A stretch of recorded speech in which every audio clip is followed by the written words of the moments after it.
Gaming Nation, what is going on? We are back with another episode presented to you by Fandoms Anonymous. Today we are talking about the thing we've been supposed to be talking about for the last little bit, but we're finally getting around to it because here at Fandoms Anonymous, of course, we are producing quality content. If it's not quality, it's not going out, and we want to make sure that everything is squared away and ready to roll.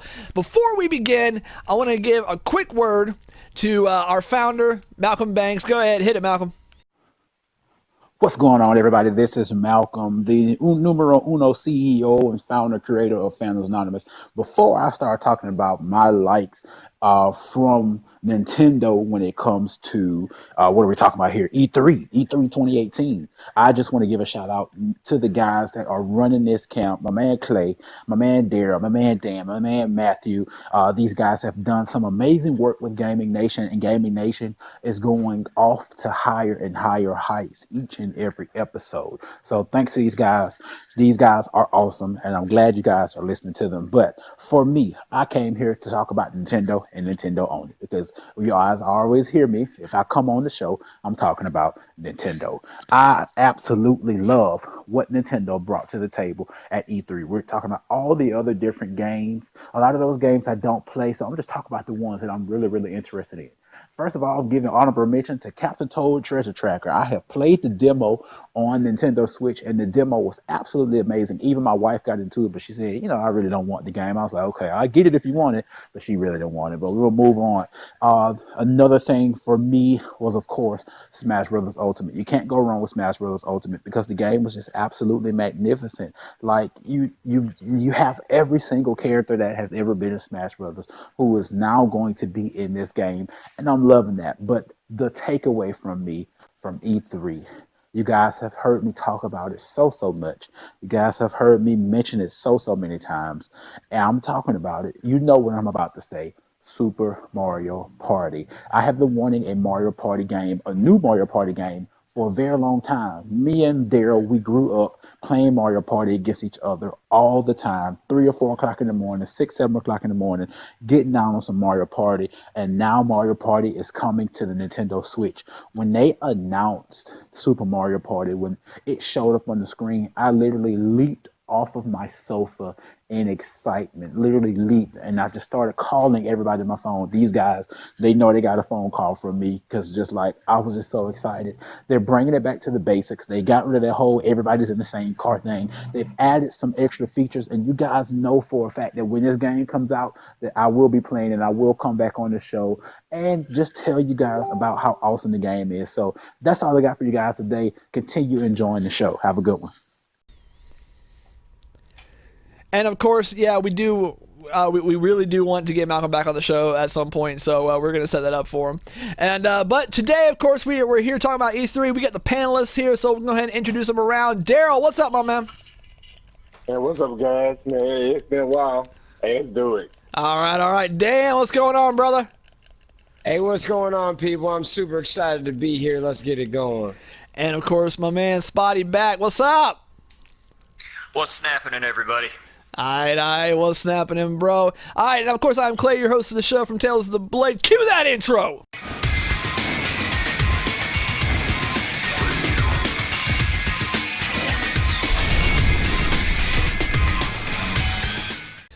All right, everybody. So, yeah.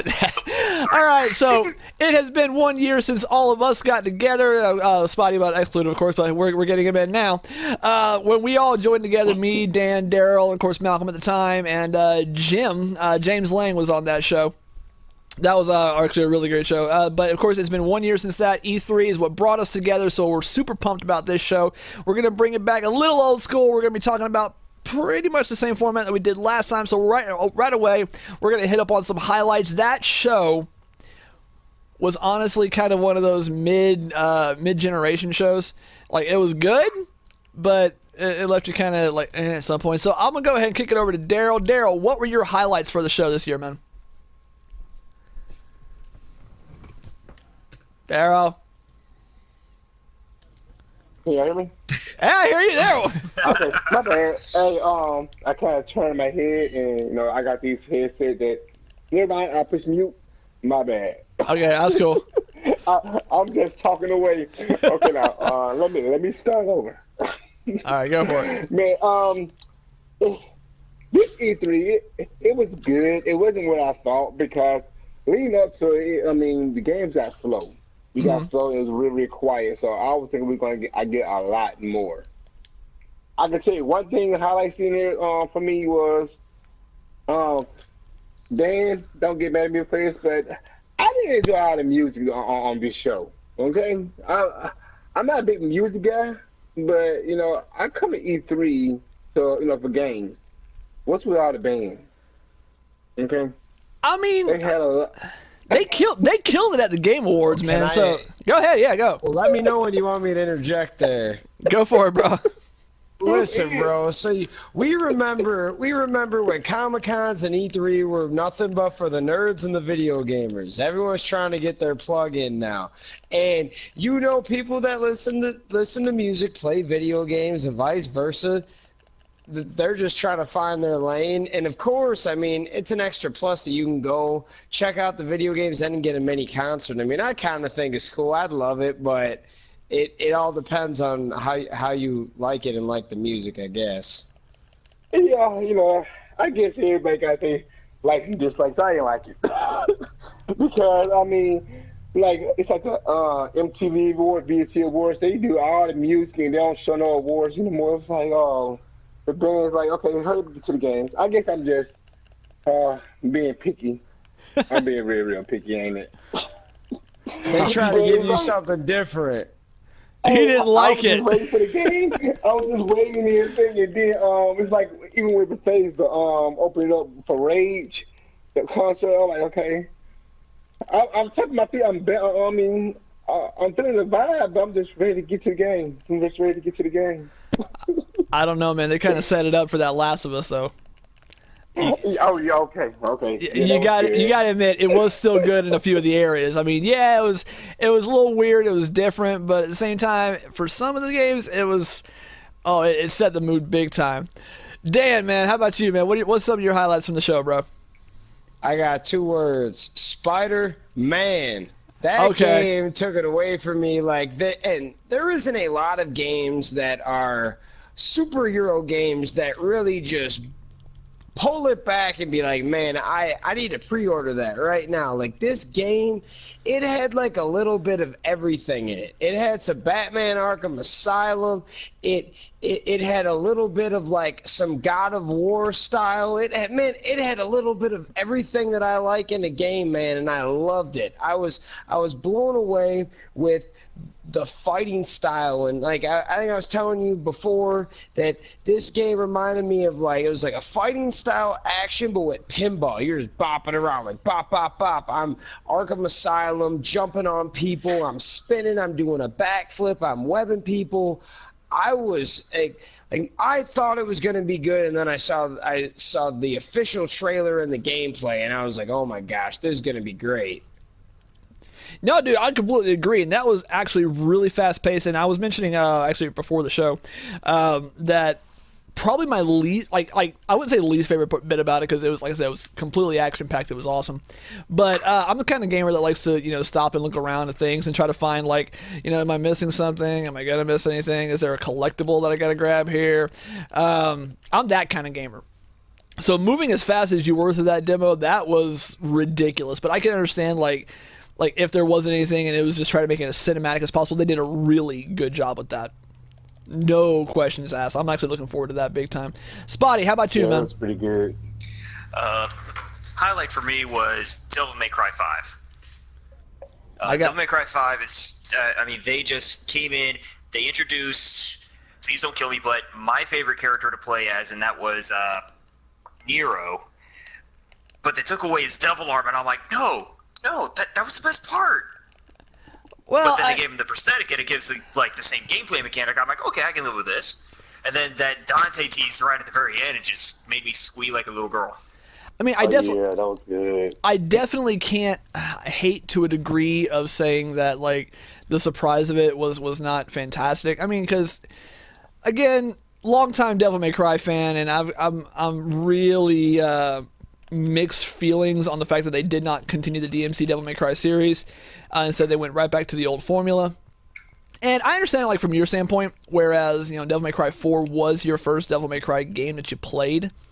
So naturally, playing a game, whereas, you know, you're playing as Nero. 3.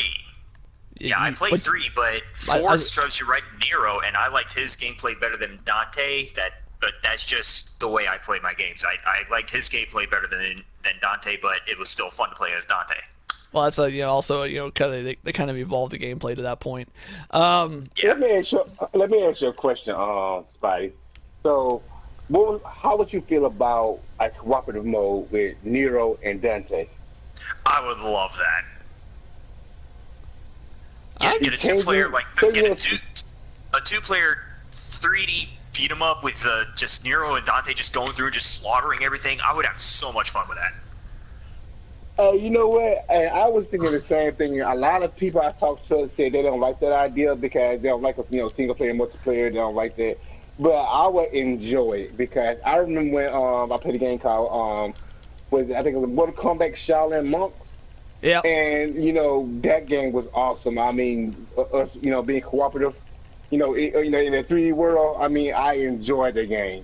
I mean, I would love it. I would love it. I doubt especially they would do if that. Nero sets up combos for Dante, like he just pulls a monster over, then Dante just comes up and just slugs him one time. Yeah, I would love it. I mean, yeah, that would actually be really interesting to see that done. I mean, we may even get that mechanic in this game with it being as far into the story as it is, because from the looks of things, and actually from the developer's mouth himself, that it's actually still a sequel to number 4 and not necessarily a sequel to number 2, which is what we've been waiting for the longest time, them to continue the story of after he ends up doing what he did in Devil May Cry 2. So we'll see how that goes along. So I would really be interested to see them pull that kind of mechanic. Where the story's going to go, I don't know, but we'll see as that comes out. So that was a really good one. My personal highlight is, of course, finally getting to know what Shadows Die Twice was. And while it wasn't Bloodborne 2, hugely disappointed. It was hugely a disappointment, I'm just saying. Huge. It was huge. But I'm not going to sit here and complain too much about it because of the fact that I finally got my clarity. I finally got to know what it is, and I kind of like the idea behind it. Activision, of course, getting a hold of this one so that way they can include some extra action gameplay, including vertical segments in the game and using a grappling arm, which was really cool looking. So we'll see how that goes in the future. I can't wait. Let's talk about, for just a second, like, your absolute favorite part, like the part that stood out for you in the entirety of the show. Dan, we'll start with you, man. Oh man, my favorite part had to be Bethesda and their absolutely coming out of nowhere surprises. There was a few in there that were just like, I mean, it was really cool to see Fallout 76. I love that trailer. I love the song, by the way. If you haven't seen it, go check out our little karaoke video of the song. It's all that anniversary special. Hell yeah, anniversary special. It was awesome. Country Road, bud. That's but right. then it just kept on going, man. The what was it? The Elder Scrolls sequel, and then what was the name of the other game? It was Star something. It looked really cool. Starfield. Starfield. And they only gave us like just a quick little like 20-second teaser, but it was awesome. Well, I mean, I'm curious to see that myself, because literally it was just like you see them and then like all of a sudden space starts folding in or whatever they're doing in light speed or whatever was going on. So that's gonna be interesting to say the least. Daryl, how about you, man? We just covered that. I gotta agree with Dan. I mean, it was Bethesda. I mean, Bethesda they just done it for me. I mean, seeing Fallout 76 and getting more information about it. The cooperative mode. The anti-griefing they got, and that's one thing in games what they got to work on. Griefing, because there are players out there that display a bad experience for other players, and right. The fact that they're fixing the anti-griefing, I mean, I love that. And one more game that stood out for me, I didn't get a chance to see that much of it, was actually Gears of War. I don't know. That game was pretty good. It makes me want to go borrow one of my cousin's Xbox. I'm not gonna buy an Xbox. I want to go borrow. We're not gonna buy a console for just one game. I mean, come on. Who are we? Nintendo heads? I could probably go to Redbox and rent it for 2 days, 2 or 3 days or something. So, Let's check it out. 76. I mean, yeah. Oh man, I am super pumped for it. I'm super pumped. That's going to be interesting in itself, absolutely. Spotty, how about you, bro? My fave is when CD Projekt Red took the stage and dropped not a teaser, but a full-on trailer for Cyberpunk 2077. Agreed. We got a lot more information. You can create your own character. It could be male or female. I'm looking forward to seeing what's going to happen with it because they're already going on about choices and consequences, and if it's anything like Witcher 3, your actions are going to have earth-shattering effects in later gameplay. Very true. So hold on, Spotty. I've been waiting to talk to you about this. So you think we're gonna see some Witcher teases in there, or some Witcher Easter eggs? Because remember, if it's Project CD Red, I think they'll put like a version of Geralt in it. Maybe and they may not call him Geralt. They may call him like Gestalt or something like that, just so that way they're not crossing copyrights.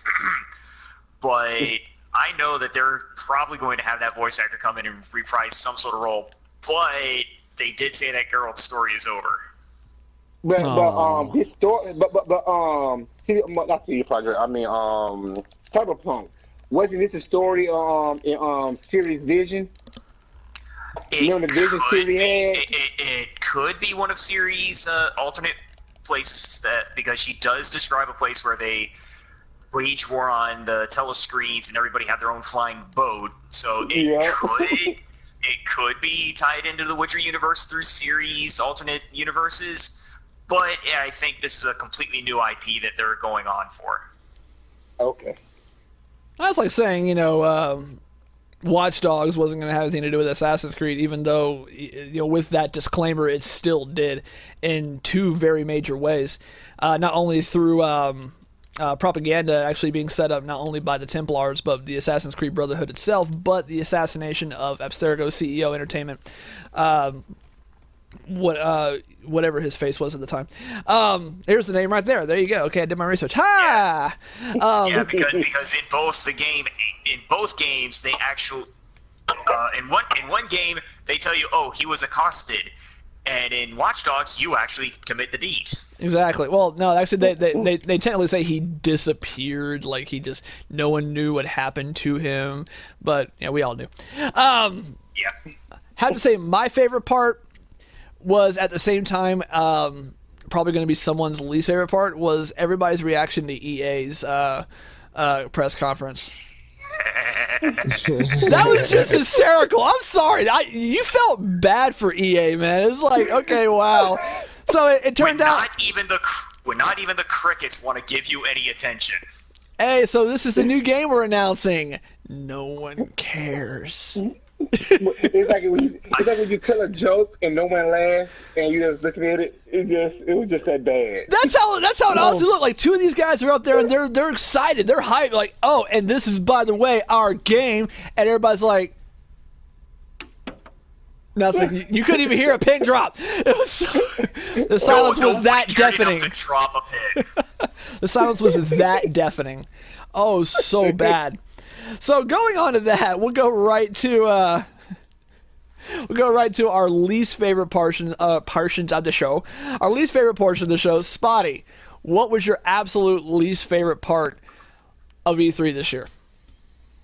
I'm gonna go with the EA thing because that just put me to sleep. It was just awful. It was a bad show. I'm sorry. The most exciting thing they were going for was FIFA.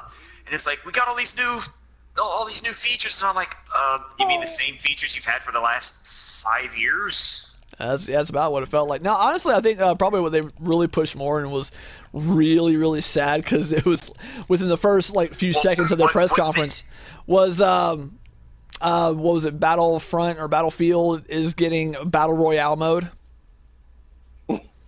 I think the most exciting thing people were excited for EA was when they announced this game is not going to have any loot boxes. Yeah, that was pretty exciting. That was the only thing they cheered for. Everyone's like, no loot boxes, yay! And when that's the only thing they're cheering for, your conference is in a sad state of affairs. Then comparatively, they announce a new Halo and the crowd goes wild. Yeah, EA has some good games that need to sell to somebody who can use them right. Absolutely. Yeah. That's true. Dan, man. Because, I got so disappointed with E3. Not E3, EA, even what they did with The Sims. When you start having a DLC within a DLC, it gets just that bad. Yeah, it's pretty messed up. Dan, how about you, bro? Man, it's crazy. I was listening to our first podcast last year about E3, and I remember my least favorite part was Microsoft, and for second year in a row, guys, it's Microsoft. It kind of makes me mad in the sense of you guys could do better. You guys sell enough computers. You got money going. Like, money's flowing in.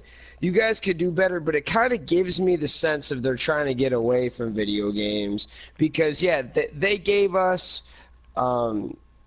Gears of War, and that's cool. Like, everyone loves Gears, but it's kind of like, wait, you're going to give us a Battle Royale mode? Like, are you just following trends? Are you actually, like going to make us remember this game in a good way or a bad way? Because Gears of War used to be awesome. It used to be one of the coolest games back in high school when I was back in like 08, 09. It was one of the best games.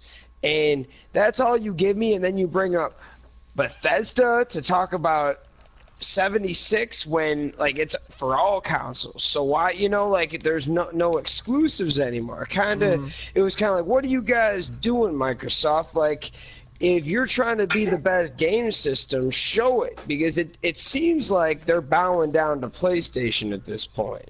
That's true. And honestly, when you look at it, it really was kind of a sad show. Sony's not at all a saint for doing something very similar, but when we talk about what Microsoft did at this year's show, they literally just went and were like, okay, so we're just going to show, like you said, all of the non-console exclusives. We're going to show everybody that was, gearing up to appear at other press conferences, all because we want to, kind of boost our own show's ratings and, show off our stuff. But then they're not showing off their stuff, are they? They're showing off everybody else's stuff. Microsoft's not bringing us anything new. They're not bringing us anything exclusive that we get excited for to play Xbox One. It was really sad. That it gave us all these things that I know that I was waiting for, like with Shadows Die Twice. But at the same time, it was like, you guys could have just left that to someone else's press conference because that was just crap. Daryl, how about you, brother? Well, I kind of did mine just backwards, as y'all can realize. I was asleep when Clay woke me up, guys, okay? That's true. I did my least favorite part first. But maybe through the power of editing, and Clay can fix that. Not at all. So we're just going to reiterate, his least favorite part was what happened at the beginning of the show. There you go. Hey, I'm serious because, even some of the music, some of the audience was like, okay, what's going on? Because the band with Bethesda, he was really, real extra. I was like, are you ready to die? Are you ready to die? He was a little bit extra. But I will say this. I didn't like something about Bethesda. Okay. Okay. Elder Scrolls is like coming out for another 2 or 3 years. So it's probably not gonna. It's gonna be next gen. I didn't like that. Yeah, I like that I've seen it, but I don't like it that I gotta wait, to next gen. They gotta milk Skyrim for another, 3 or 4 different things. Like, they gotta go Amazon Alexa, and they gotta go Etch a Sketch. Eat all the cheese wheels. Eat all the cheese. well, hey, it's coming to Android too. Skyrim. Yeah, okay. I can deal with that. Yeah, some VR maybe. If we're gonna push the VR, let's just do that. Why not? But I gotta agree with my boy Dan though when it comes to Xbox. Xbox. I mean, you got the most powerful console ever. Use it right. That you boast anyway. I build PCs stronger than you. All right. But yeah, I have to agree with all that. I mean, that honestly was kind of a letdown. So then the question has to be asked, and I think we kind of all know the answer because so far everybody's kind of raved about it, even with Daryl's minor beef with it. I think we all kind of have to agree as to who was the best. So we'll go ahead and around the table. Daryl, who do you think won E3? I'll give you one guess, Clay. Okay, yeah, I got you. Rockstar. Oh wait, they weren't there. No. Bethesda. Why did you do that to me? Why did you do that to me? Okay. Oh, sorry, bro. I had to. It's like this entire past year we've been building up. Where hey, yeah, Rockstar's coming. Hey, Red Dead Redemption 2. Red Dead. Nothing. All right, cool. Great. Thanks, guys.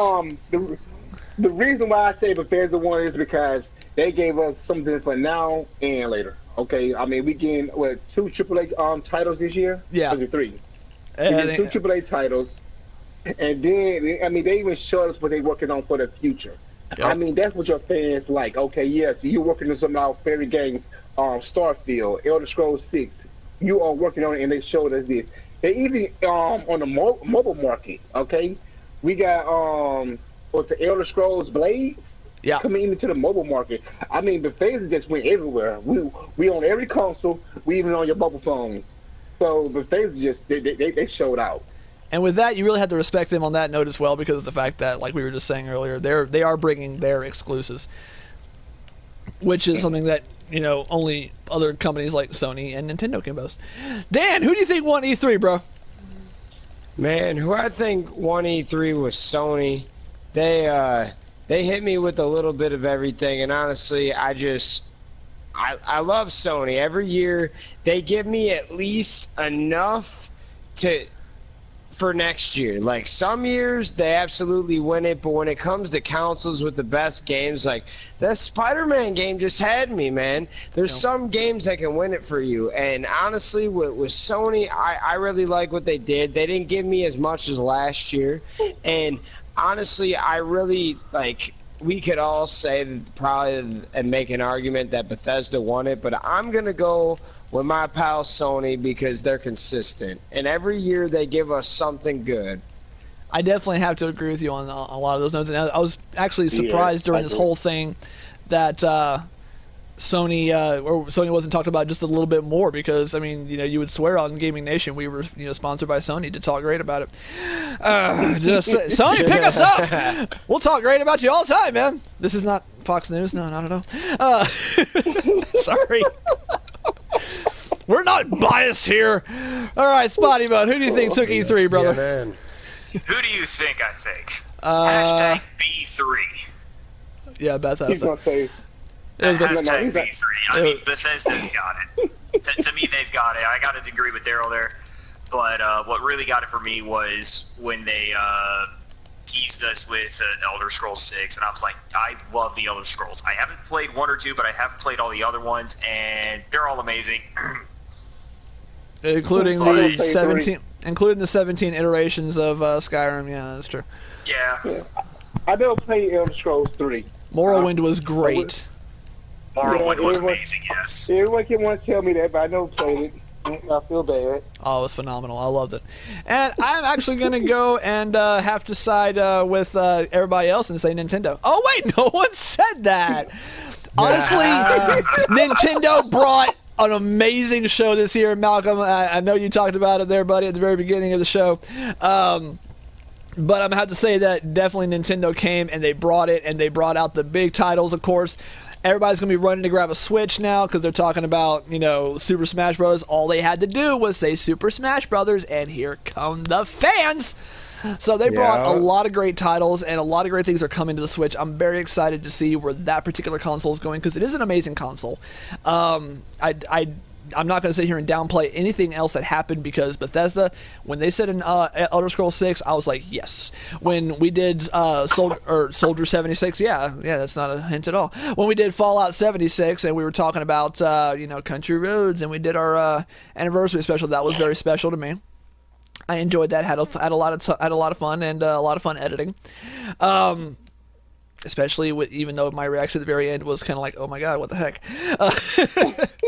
But it was a fun show. It was a lot of fun. I enjoyed it. So yeah, Bethesda really brought it this year. I appreciated them. Sony, as always, they bring a good show. And like The Last of Us 2, of course, pulled some serious heartstrings. That was a really good demo, and I'm looking forward to that in a major way. But Nintendo brought the big guns, and they really performed well.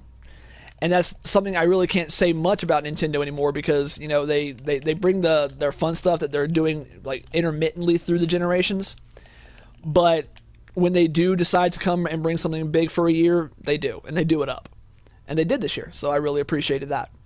So yeah, I agree. But because of the way our system works, I'm pretty sure I heard Daryl kind of switch his thing. So I don't know, Daryl, are you sticking with Bethesda on this? Yeah, okay, all right. So it's 2-1 to 1. It's 2-1 to 1. Then Bethesda takes it for Gaming Nation, ladies and gentlemen. You heard it right here. Bethesda brought it this year at E3, and even when some of us were giving our acceptance speeches for our winners, we did give Bethesda an honorable mention. So yeah, they definitely took it this year for us. But that's going to do it for our show, ladies and gentlemen. I want to really thank you guys for listening. We hope you guys agreed, and of course, we want to hear your thoughts on E3 as well from this year. If it's not too late to talk about, it shouldn't be, because it's going to happen all throughout the rest of this year. That was just kind of like the thing. But it's time to get into our coming up segment, ladies and gentlemen. So let's talk about that. Daryl, what's your coming up segment, or your coming up pick for this week? Oh man, hey, I gotta agree with you. Your last statement about Nintendo. Oh man, Mario Party. Yeah. I mean, I'm glad they going old school. I mean, I'm pretty sure I haven't heard Malcolm's yet. Okay, so out here when y'all hear it, I'm pretty sure he mentioned about Mario Party, and because what we used to play as a family, and we like the old school way of playing it. Mm-hmm. But now when they switched it, when everybody was in the same vehicle, I didn't like that at all. But now they're going back old school. Man, I can't wait. So my Mario Party, what is it gonna be? 11, 12? I don't know which Mario Party. Something like that, yeah. But the new Mario Party. All right, Dan, how about it? Okay, well, they just released some cool news this week. I'm talking about NBA 2K19. Giannis Antetokounmpo for the Milwaukee Bucks, my favorite basketball team, is going to be on the cover of the Standard Edition, and LeBron James is going to be on the cover of the Legendary Edition. And this is the 20th anniversary of 2K. I don't know if you guys know this, but the original guy on 2K when it came out for the Dreamcast was Mr. Allen Iverson. So there's some nostalgia here this year, and there's a lot of cool things that are leading up to this game, and I can't wait. I've already pre-ordered it. I'm excited. Sounds fantastic, man. Spotty, how about you, man? Your coming up pick. My coming up pick was announced, I want to say at some point last week. I don't have any idea what kind of game it is, but it's Black Sad Under the Skin. Now, I love the Black Sad graphic novels. They're amazing. They're well written. The art is amazing. So to get a game for this is just a dream come true. It says it's going to be a comic-based mystery adventure game. Mm-hmm. So if it's anything like L.A. Noire, that's like all of my dreams coming true.